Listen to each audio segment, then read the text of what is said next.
Hello there guys, it's Joey. So today we're going to be talking about the book Witchcraft Medicine, Healing Arts, Shamanic Practices and Forbidden Plants by Claudia Muller-Ebeling, I think, and Christian Retisch, I think, and Wolf-Dieter Stoll.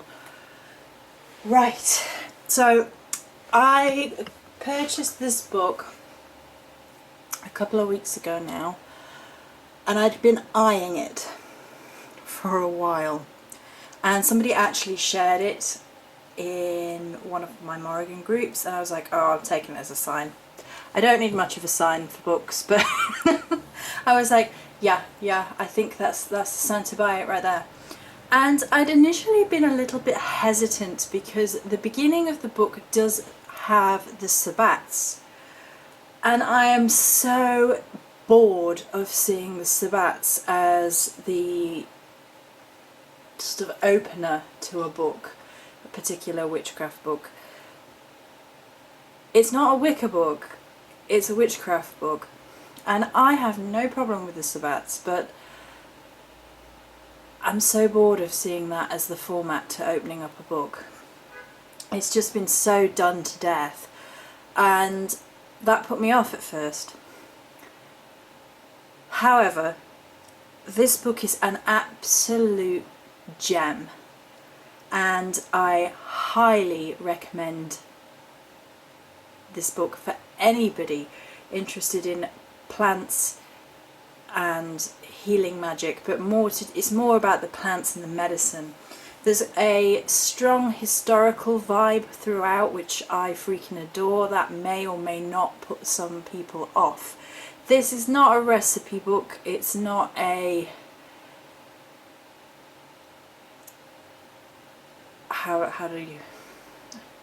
a sort of spell book, if you like. It's not one of those. It really is sort of like a case study, mixed with a bit of history, mixed with some spirituality, mixed with some fascinating tidbits of lore. Absolutely fascinating. And I'm going to say it's probably not a beginner book, which is absolutely freaking fantastic, because finding non-beginner books is a pain in the bum. But I'm going to go through bits and pieces with you and talk about little bits and pieces. So we are going to be looking inside of the book. Right. So each person has done particular sections, so the writing varies slightly. I really enjoyed Wolf-Dieter Stoll's way of expressing himself, possibly more than the others, but I think that's just going to be personal preference. The whole thing is really well written, well articulated, interesting. It has quite a lot of information sort of presented throughout its pages, and it doesn't suffer from it. Now, it is a book which you will probably want to read in bits, in chunks. It's not a book that you can really read from cover to cover. I mean, arguably you shouldn't really read witchcraft books from cover to cover anyway, because witchcraft books should be making you think and take in information and possibly practice information before sort of moving on anyway. But I really enjoyed his sections, The Wild Earth and Its Children.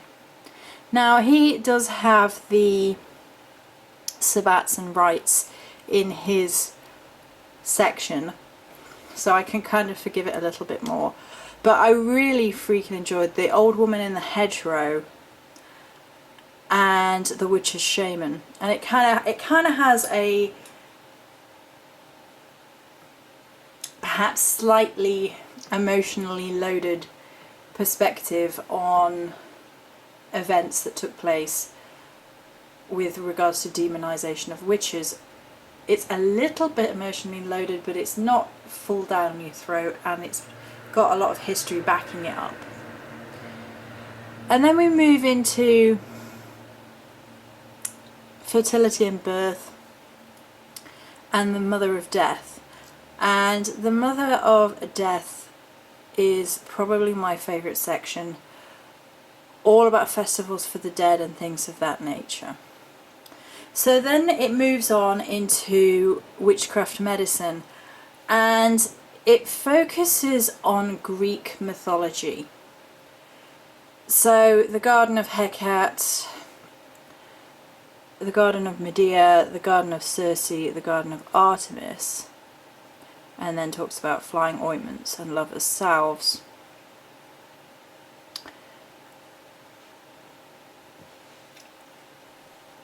This isn't a problem for me in particular. I know a lot about the Greek mythos, and I'll show you that section and let you make your mind up. It would. I don't know. This is another thing I think that made me hesitant about buying the book in the first place, because it's obviously not my pantheon. But there you go.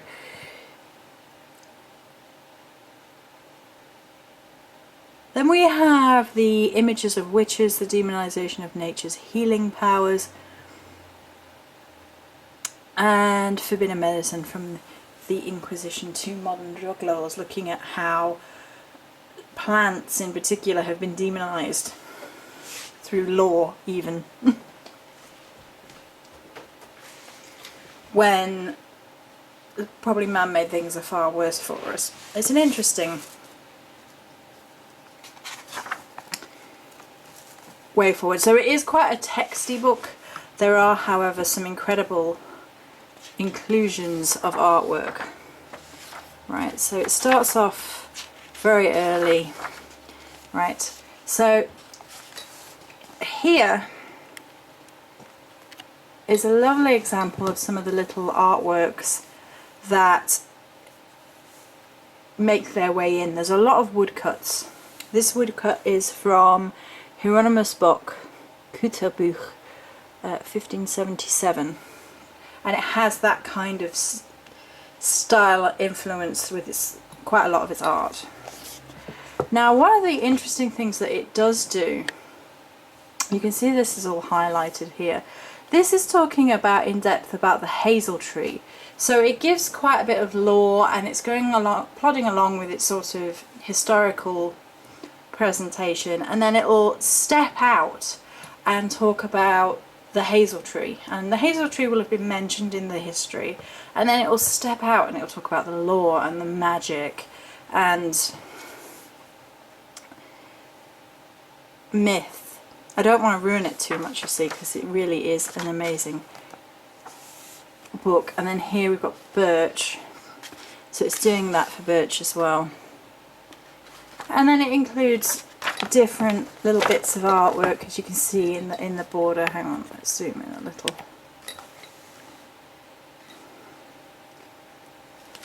So it has a little bit of a cross-cultural vibe as well. It doesn't, in the beginning, stick to one pantheon. Midsummer's Dream, so it does go through, and then it talks about some of the herbs to particular sabbats and festivals and so on. And then yarrow, and it's another woodcut, yep, woodcut from Tebene Montanus, New Volkerman Krauterbuch, 1731. So on it plods, very much of a muchness, talking about the trees, and you have legends and myths, tying it in to do with the Sabbat. So that's the first section. So then we have the Old Woman in the Hedgerow, and it's talking about sort of the progression of the witch and how they started to become associated with hedgerows, which is fascinating. It really is fascinating reading, and I'm not going to spoil it. We've got the Wrath of Venus, talking about sexual diseases and sort of the demonization of the female sex by the church. And here we have the Witch's Shaman, which I thought was a really fascinating chapter. And then again, it just sort of springs into elder here, so it's halfway talking through something and then you'll suddenly get much more information about particular trees. And then we've got talking about the buck, or the horned god, Coronanos, the world tree, and weather magic, sex and fertility magic. And it's very much a discussion rather and presentation of information rather than particularly a spell book, an activity book, that sort of nature. Now, something that really gets you the first time you turn the page and notice it is this. Holy mama! Literally. So, halfway through there are suddenly these incredible, vibrant photographs, all tying into what has been spoken about earlier in the chapter. And it's really, really beautiful, really, really impressive, and sort of comes out of nowhere the first time you find it. It's really, really wonderful. Right, we're going to skip the fertility and birth section for my favourite section in the Mother of Death section. So here we talk about flowers for the dead. You know what? Let's read this little excerpt here so you can get a feel for it. Okay. Flowers and evergreens play an important role in most festivals of the dead, for the plants are ambassadors between the worlds, not just between the earth's darkness and the light of heaven, or between the mineral and animal realms, but also between this side and the other. Plants have, as Goethe said, a sensory and supersensory dimension. They have their living bodies in the physical material world, but as a spiritual sentient entity, they also dissolve into spiritual spheres beyond physical manifestation. Stall 97. Plants are ecstatic, standing outside themselves in the truest sense of the word. What we call spirit or soul floats freely around the plants in the microcosmic nature in the world where the ancestors and gods are also found. To speak with plant spirits, the gods and the ancestors, the shaman must also be able to travel outside the body and become ecstatic. And so on and so forth. So it's quite... It really does mesh together the sort of spiritual with the sort of historical and matter-of-fact logical nature as well. So then we have the Festival of the Dead and vegetation, the dead as dispensers of fertility. And it's just a little bit of a different way of looking at death and things of that nature, and it's a little bit more encompassing. It really is fascinating. So then we move into the legacy of Hecate. And the author of this section tends to sort of basically describe witchcraft medicine as sort of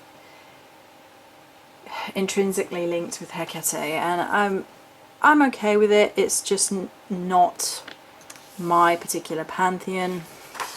So it's things I've read before and know about before, and a lot of the Greek mythos. It talks about Eve being the first woman and also the first witch here, which I'm sorry, but she's not the first woman. The first woman is Lilith.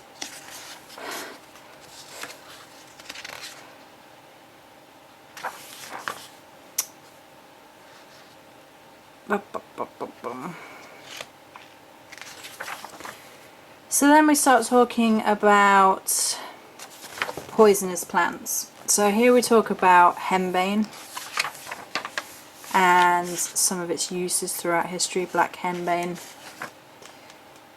monkshood or wolfsbane, and then it talks about that in light with the shamanic goddess and her shaman Orpheus.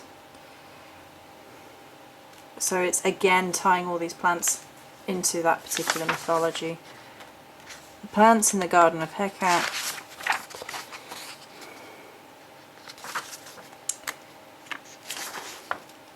It's talking about peony here. Invocation and incense. So there is a incense of Hecate recipe from late antiquity in here. I think the recipes though are few and far between. Snakes as medicine. Snakes from Hecate to the staff of Asclepius. The mandrake of Hecate. The mandrake of Aphrodite. The garden of Medea. So if you can sort of, I mean, if you work with the Greek pantheon, you're absolutely fine, but if you don't, and you just basically have to pick around the information and perhaps search in other places for its meaning. Now there is quite a lot of mention of Celtic mythos in these pages, particularly in the section I liked, which may explain a lot, I suppose. Just trying to show you some of the artwork as well. Such a beautiful book. Right, and here we go. Now I have some absolutely incredible pictures of poisonous plants. I wish I could get my hands on half of them, I swear. It's just... So you have black henbane up in the corner there. You have monk's hood down here. So you have autumn crocus, poppy, and the peony of Cyprus, and belladonna.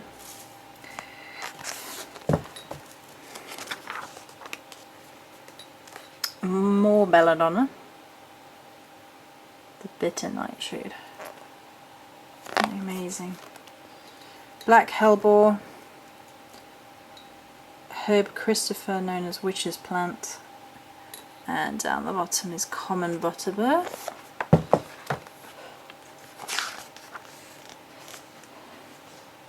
And then buds of Gilead, and then some artwork. Yeah, some more artwork. So then we have the Garden of Artemis, green fairy, wood, wormwood and absinthe. Talking about salves. I think this is more about the history of salves than actually making salves. I will double check. Yeah, it's the sort of more about the history side of it.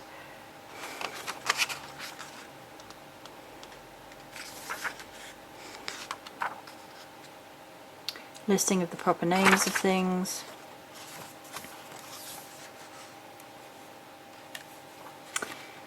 Okay, let's skip to the last lot of pictures.